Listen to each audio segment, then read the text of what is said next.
You're live. Okay, just ignore the growling and squeaking and squeaking. Well, it's okay. You can fend them off. Basically, we're going to be using some celery to do some transpiration stream experiments, and all you need today is obviously a beaker. Here it is, one that we prepared earlier, and it had some not so nice. Yeah, we weren't so keen on that marmalade, but it's pretty good. We had other marmalades from that, and we've got some food colouring. We've chosen black food colouring because we don't use it very often. Okay, so do you want to bring your hands into the picture as well? Hands. We have a knife and a chopping board. Okay, so what we're going to do is we're going to I've only just broken the celery up into pieces, so if you just trim the end off to flatten it down so that we've got nice clean bits, I will fetch you some water.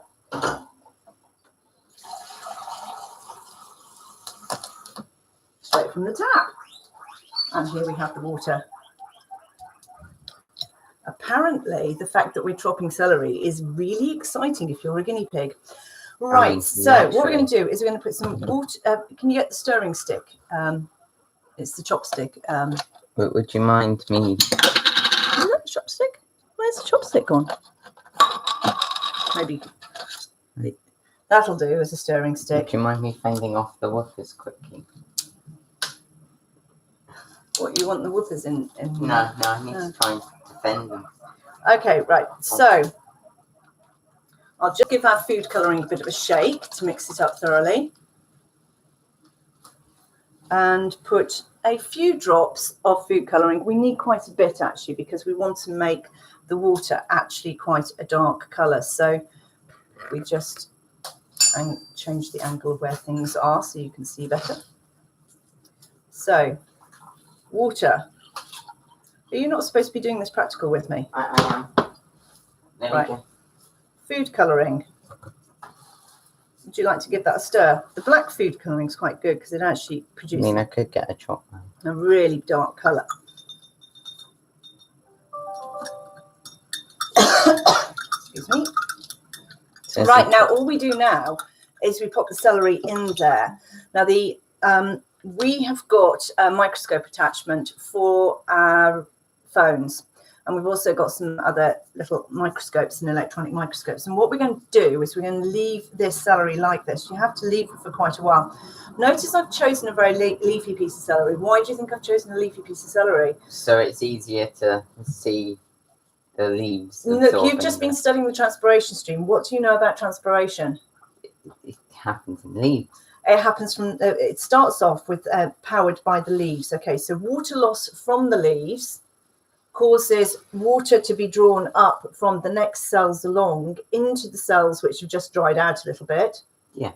Which causes the water to move in from the little mini xylem vessels in the leaves, which causes the water to move in from the xylem vessels in the petioles, which is the name of that bit of that attaches the leaf to the stem, which causes the water to move up from the stem into the petioles. So basically, it's dragging the water.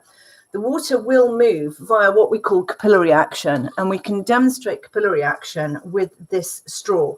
And basically, when you put the straw into the black water, you'll see the level of water in the straw rise up slightly.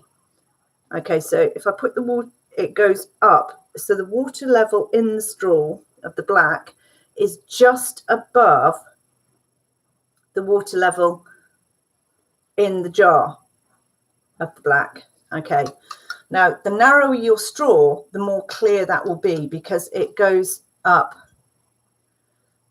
quite happily. Now you don't see that if I put the pipette in there. Why doesn't it happen when I put the pipette in there? Because it hasn't got an open bit, so the air can't go.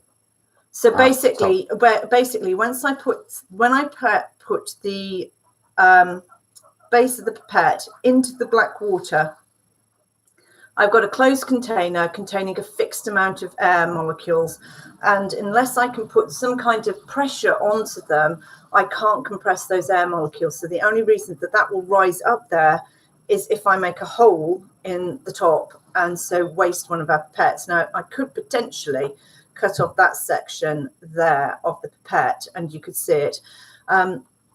Somewhere around, or you could just put a hole over a straw. Somewhere around, I might have a glass one in my dissecting kit that we can try later, but we'll probably try that off camera rather than coming back to video it specifically for it. Now, in about 24 to 48 hours, we should start to see the black colouring getting into the xylem tissue in the celery. So we'll be able to make cuts, which we'll do transverse cuts. So the transverse cuts will be like this, and we'll make them as thin as we possibly can. So we can feed the guinea pigs more. Yeah, absolutely. And we can use razor blades, but when we make them thin, you should be able to see that just in these little darkened bits that currently, those are the xylem tissue, those are the bundles of xylem tissue in the celery stem. Those will be stained black. Okay, now if we leave it in there for long enough, it will cause the leaves to go black as well, as the leaves pick up the colouring. So the reason why we used a leafy piece is because it's the leaves where the transpiration stream starts from, because it's water loss from the stoma in the leaves that causes the transpiration stream to pull up. And the colour of the water will depend on the colour that we give it down here, the colour of the water going up the stem, and you'll be able to see that colour in the thin slices that we take off the celery. Because you're using food colouring and you're using a freshly washed jam jar, if you want to, you can actually eat your colourful celery, because all it is just food colouring. Could you add multiple colours? You can put the celery into one colour and then another colour. The other way that people do multiple colours is they might take some juice glasses, for example, and put the juice glasses next door to each other like this, put one colour into each juice glass and split their celery like down the length of the stem and pop it like that into two juice glasses so you can get stripy celery. It's difficult to get very much more than two stripes, because as soon as you start trying to put it into three glasses, then it becomes a bit of a stretch. So if you wanted to now, you could actually set that one up as well if you wanted to. Can have stripy. Yeah, what colours would you like? Yeah, Andy just batted one of the guinea pigs over the head with yes, I should imagine she did. With a celery bat on. So do you want... Yellow's not a particularly good one, because it's obviously the celery is already yellow. So how about blue and red? I don't know. Blue and red sounds good. Yeah. Okay. So you're going to... Here's the blue. We haven't got very much blue. It was obviously popular at some point. Pink we refresh quite often. So you basically...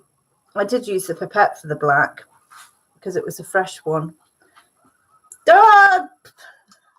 Yes, not too much. Funnily enough, that blue one actually smells like blue fruit, like fruit. Yeah, like blue fruit. The blue smells like blue. No, that one. This celery hasn't got leaves on it, so it might not work so well. But it'll be a good experiment to see if it does work. That pink looks more yellow. Yeah, you're not impressed with the pink. Shall I give that a shake and try that again? Yeah. And then does it need more water in the blue? I should think it'll be okay. Right. Do you want to give them a quick stir then? Whilst I go and wash food colouring off my hands.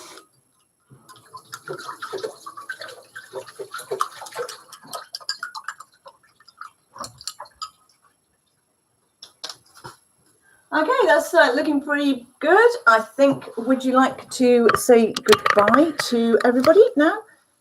Sure. Sure.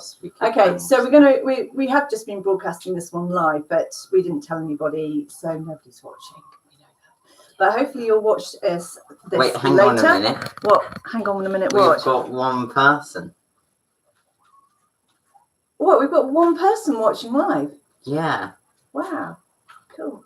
Okay, so we didn't tell anybody we were going to be doing this, but try it at home. We might broadcast us chopping it up and showing you through the microscope, because we've got the ability to attach our microscopes to the laptop and broadcast that. So we will show you what it looks like under the microscope, maybe tomorrow, maybe Sunday, you know, and broadcast that live again, because frankly, the editing is just taking forever. Okay, yeah, it's also because the computer's done. Yeah. So like, subscribe, and follow us, and share and stuff like that, and let people know. And we will see you again in a couple of days' time for a follow-up. Yeah. Bye. End stream.